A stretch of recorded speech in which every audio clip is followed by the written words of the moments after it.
उत्तर प्रदेश रे अयोध्या एवं उत्सव मुखर आसंता काली अयोध्यार राम मंदिर शिखर रे चूड़ा रे एक विराट पताका को स्थापित करा जिवो। एई शिखर 191 फुट उच्चतार एई जो मंदिर शीर्ष रे गोटे 42 फुट खुंब रे एई पताका को लगा जिवो। एई पताकार लंबा और चौड़ा देखले आउरी भी आश्चर्य लगे। 22 फुट पताकार लंबा एवं 11 फुट चौड़ा 3 कोणिया पताका नारंगी पताका लाल पताका सेठी स्थापित करा जिवो। एई स्थापन को एई कार्यक्रम को किए शुभ देवे? एई कार्यक्रम प्रधानमंत्री नरेंद्र मोदी काली अयोध्या रे पहुंची एई पताका जो स्थापित करा जिवो राम मंदिर शीर्ष रे चूड़ा रे से कार्यटी संपादन करेंगे। जनवरी 22 तारीख 2024 रे प्रधानमंत्री स्वयं उद्घाटन करते जेतेबेले राम लाला मूर्ति सेठारे राम मंदिर रे स्थापित कराइतला। किंतु प्राय 2.5 एकर 3 एकर जगह भितर आउरी अनेक कार्य बाकी थिला। एपरिक प्रमुख जो राम मंदिर काम मध्य बाकी थिला एवं सेतेबेले मध्य प्रधानमंत्री प्रतिश्रुति देइथिले प्राय वर्षे 1.5 वर्ष 2 वर्ष भितर कार्य संपूर्ण हो जिवो। एवं प्राय 18 मास पर आज देखा होची तमाम राम मंदिर परिसर भितर जिते काम थिला आउरी अनेक ता भितर देखा अच्छी अनेक कार्यक्रम मध्य ता भितर करा जाय पई सुविधा मध्य करा जायची। अनेक मूर्ति मध्य स्थापन करा जायची, म्यूजियम अच्छी इत्यादि इत्यादि पूरा तमाम एरिया रे जहाँ जहाँ काम थिला यार समाप्ति घटी अर्थात काम शेष एवं शेष कामटी होची काम शेष होली जहाँ को प्रमाण बोलिक कह जाय परिबो। राम मंदिर शीर्ष रे चूड़ा रे एक 42 फुट लंबा खुंब रे 22 फुट रे 11 फुट लंबा रे गोटे विराट पताका को स्थापन करा जिवो। ए जो ध्वजा जो स्थापन कार्य हबो काली यार अर्थ कौन? ये ध्वजा कौन किछि संकेत दौची? सारा देश कहीं व्यस्त हो पड़ी राम मंदिर रे कोठी ध्वजा स्थापित हब एवं प्रधानमंत्री जाइकरी ताकु पुणी उद्घाटन करिवे। कहीं सारा देश एथिपे एते व्यग्र हो उठी। यार मूल कारण है जितेबाला मनुष्य गोटे जगार निजर परिचय पाए मनुष्य ताकु आबुड़ी बसे। गोटे समाज पे भी समान कथा, गोटे राज्य पे भी समान कथा, गोटे देश पे भी सही समान कथा। राम मंदिर आज सारा भारत रे लोक मानक पई गोटे परिचय सृष्टि करछि। ए परिचय केतेबेले हेतला? सेतेबेले हेतला जेतेबेले बीजेपी दल अनेक कहउछन्ती बीजेपी याकू गोटे निजर राजनैतिक फायदा हासिल करने पे व्यवहार करुछि। किंतु ए राम मंदिर विवाद सेतेबेले हेतला जेतेबेले बीजेपी जन्म होई नथला एवं बीजेपी रो जो पेरेंट दल कहे गले आरएसएस मध्य जन्म होई नथला। 1526 मसीह बाबर जेतेबेले मोगल साम्राज्य प्रतिष्ठा कले एवं भारत रे आसिक युद्ध करी प्रतिष्ठा कले तांकरी राजत्व समय जनमुखरे समस्त जानती सत मिछ से समय जो माने थिले सही कथा मध्य आज पर्यंत गड़ी गड़ी आसुची जे सेठी गोटे मंदिर थिला राम मंदिर थिला ताको भांगी सेठी मस्जिद कराइतला बाबरी मस्जिद कराइतला बोलिकरी जनमुखरे एवं ए विवाद सेबेठो मध्य आरंभ होइतला। खाली विवाद हे नथिला 1853 मसीह रे ये तो 1526 बेलू गड़ी आसुची। मुगल साम्राज्य प्रतिष्ठा हेला दिनु भारत वर्ष रे ए विवाद गड़ी आसुची। 1853 मसीह रे सेठी दुई गोष्ठी भितर माड़गोल हुए, हिंसाकांड सृष्टि हुए। या पर अनेक घटना ये घटी शेष से समय पुणी थे कहूँ जिते बीजेपी की आरएसएस जन्म होता कि नहीं सन्देह से समय ए कथा जाई कोर्ट रे दाखल हुए विचार करने विचारपति पाखरे मोकदमा दायर करा जाए एवं ये विवाद से दिन गड़ी गड़ी आसी यही समय आम देखीचे यही सरकार समय केंद्र रे नरेंद्र मोदी को सरकार समय आम देखीचे ये घटनार पुनर्छेद कह गले पड़ी कौन पड़ी ना कोर्ट राय रे कौन जगह क्या दिज्वा कथा और किए भागीदार हवा कथा इत्यादि विशद भाव में आलोचना कराई यही जो मोकदमा बा ये जो 100 वर्ष धरिक जो विवाद चली आसला गोटे जगह को लेकर से विवादर परिसमाप्ति घटी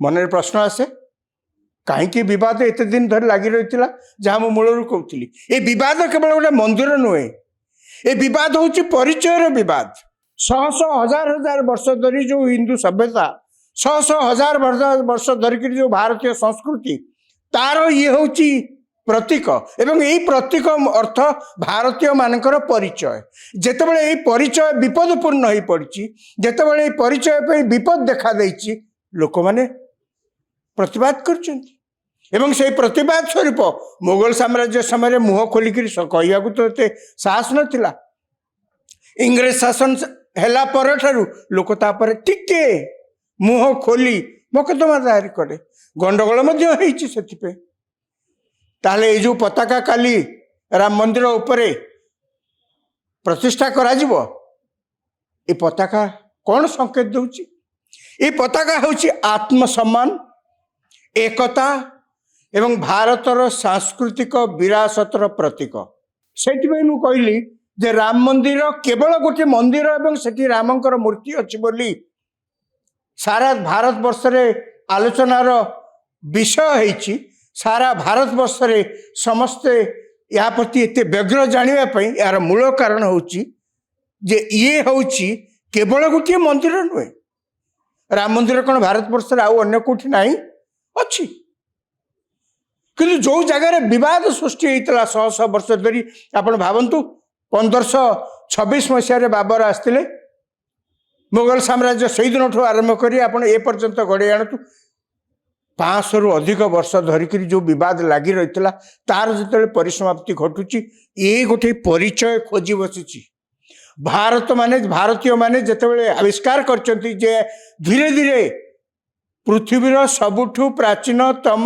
धर्म पृथ्वीर गोटे अनन्य सभ्यता जिते विपदग्रस्त हो पड़ी से देशवासी जागी उठिंट से राम मंदिर उत्तर प्रदेश अयोध्या राम मंदिर एते चर्चार विषय हो कारण जहाँ मुझे कहली ये हूँ आत्मसम्मान एकता एवं भारतीय विरासतर प्रतीक एबे आमे अलगा कथा सब शुणुचे ये कथा को बहुत समय तोड़ मोड़ करी आम नेता माने कहबार तो उस्ताद हठात से आविष्कार करती जे यही जो विरासत कथा आम कौचे जो एकता कथा आम कौचे जो सांस्कृतिक विरासत कथा आम कौचे एवं ये पुणी आत्मसम्मान आम समस्त ये जो कथा आम कौचे एथुरु बीजेपी पॉलिटिकल फायदा नहीं जावाई बस कहीं ए पर्यंत आप लक्ष्य करते पूर्व सरकार समय भी आप देखु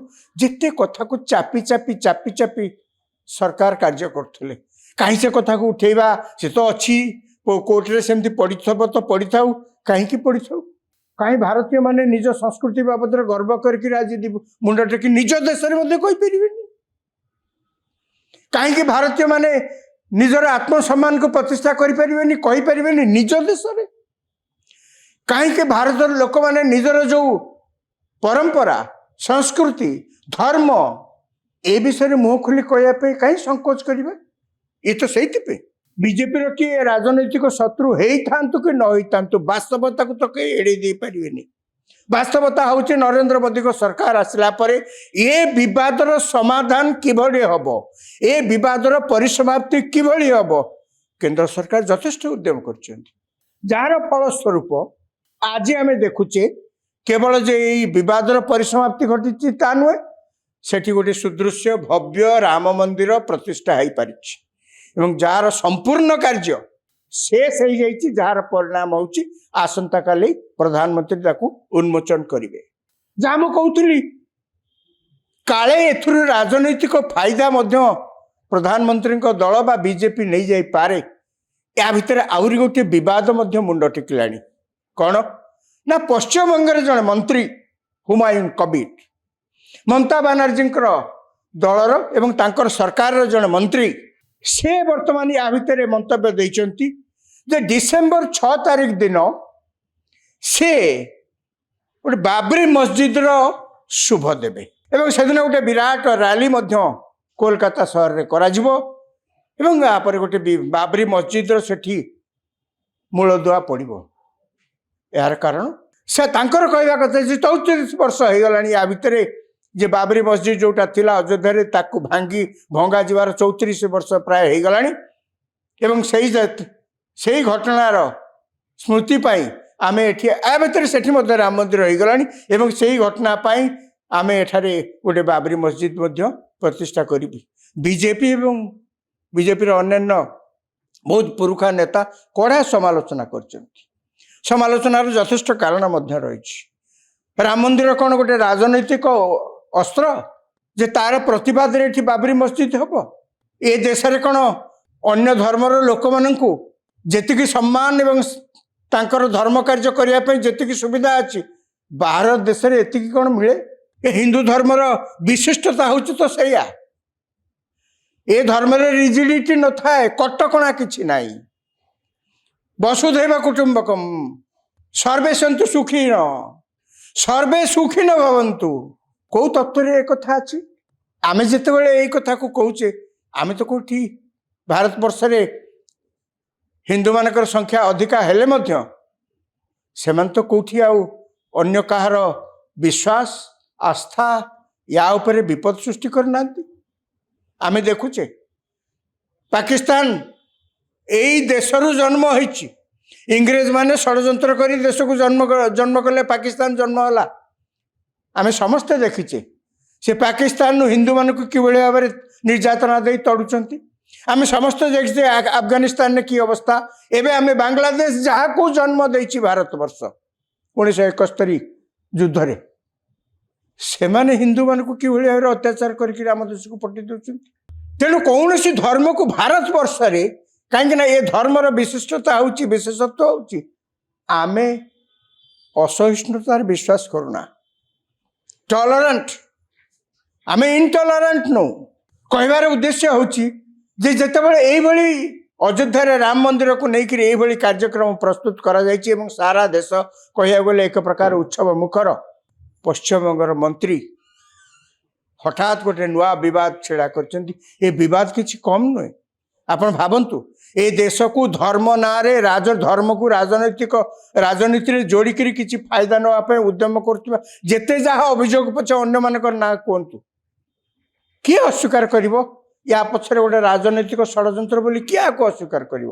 ସମୟ ଆସିଛି ଆମେ ଯେତେବେଳେ ଆମ ସଂସ୍କୃତିକି ନେଇକରି ଆମେ ଗର୍ବ କରୁଛୁ, ଅନ୍ୟମାନଙ୍କୁ ଭଲ ପାଇବା ନେଇକରି ଆମେ ଗର୍ବ କରୁଛୁ, ବିଶ୍ୱ ଶାନ୍ତିରେ ଆମେ ବିଶ୍ୱାସ କରୁ, ଏଇ ନୀତି ଓ ନୈତିକତାରେ ଆମେ ହଜାର ହଜାର ବର୍ଷ ଧରିକିରି ଆମେ ଯେତେବେଳେ ଗୋଟେ ପୁରୁଣା ସଭ୍ୟତା, ଭାରତବର୍ଷ ଭଳି ଗୋଟେ ପୁରୁଣା ସଭ୍ୟତା ସାରା ପୃଥିବୀରେ ନାନା ପ୍ରତିବନ୍ଧକ ସତ୍ତ୍ୱେ, ନାନା ଅତ୍ୟାଚାର ସତ୍ତ୍ୱେ, ନାନା ଆକ୍ରମଣ ସତ୍ତ୍ୱେ ବଞ୍ଚି ରହିଛି, କିଛି ଲୋକ ଧର୍ମ ସଂସ୍କୃତି ଏମିତି କ'ଣ ନାହିଁ କ'ଣ ସବୁ ପ୍ରସଙ୍ଗକୁ କୋଉଠୁ ନା କୋଉଠୁ ବାହାର କରି ଗୋଟେ ବିବାଦ ଛିଡ଼ା କରିବା ପାଇଁ ସବୁବେଳେ ମସୁଧା କରି ଆସୁଛନ୍ତି। ତାଙ୍କର ଉଦ୍ଦେଶ୍ୟ କିଛି ଗୋଳିଆ ପାଣି ହେଲେ ସେଥିରୁ ତାଙ୍କୁ ଫାଇଦା ନେବା ପାଇଁ କୁଆଡ଼େ ସାହାଯ୍ୟ କରିବେ। କିନ୍ତୁ ଭାରତବର୍ଷରେ ଗୋଳିଆ ପାଣି ହେବା ହିଁ କଷ୍ଟ। ଅନେକ ଚେଷ୍ଟା କରିଛନ୍ତି ଅତୀତରେ, ହେଇପାରିନି। ସେମାନଙ୍କ ପାଇଁ କିଛି ଫାଇଦା ନେବା ପାଇଁ ଭାରତବର୍ଷ ତାଙ୍କୁ କେବେ ସୁଯୋଗ ଦେଇନି। ମୁଁ ନିଶ୍ଚିତ ଇଏ ଯେଉଁ ବାବରି ମସଜିଦ, ଆମେ ଇସଲାମ ଧର୍ମକୁ ବହୁତ ସମ୍ମାନ ଦେଉ, ମୁସଲିମ ମାନଙ୍କୁ ବହୁତ ସମ୍ମାନ ମିଳେ ଏ ଦେଶରେ। ଏ ଦେଶରେ ମୁସଲିମ ମାନେ ତାଙ୍କର ଆସ୍ଥା ବିଶ୍ୱାସକୁ ପ୍ରକଟ କରିବା ପାଇଁ ଅନ୍ତତଃ ଯେତିକି ସୁଯୋଗ ପାଉଛନ୍ତି ବାହାରେ ପାଉଥିବେ କି ନାହିଁ ସନ୍ଦେହ। କିଛି ନେତା ଅଛନ୍ତି ଏଇଭଳି ସେମାନଙ୍କ ଭିତରେ ଭୟ ସୃଷ୍ଟି କରିକିରି ନିଜର ରାଜନୈତିକ ଫାଇଦା ହାସଲ କରିବା ପାଇଁ ସବୁବେଳେ ଚେଷ୍ଟା କରନ୍ତି। ମୁଁ ସେଇଥିଲାଗି କହିଲି ଏମାନେ ସବୁବେଳେ ଗୋଳିଆ ପାଣିର ସନ୍ଧାନରେ ଥାନ୍ତି, କିନ୍ତୁ ଭାରତବର୍ଷ ଏମାନଙ୍କୁ ସେ ସୁଯୋଗ କେବେ ଦେଇନି, ଆଗକୁ ଦେବ ନାହିଁ ମଧ୍ୟ।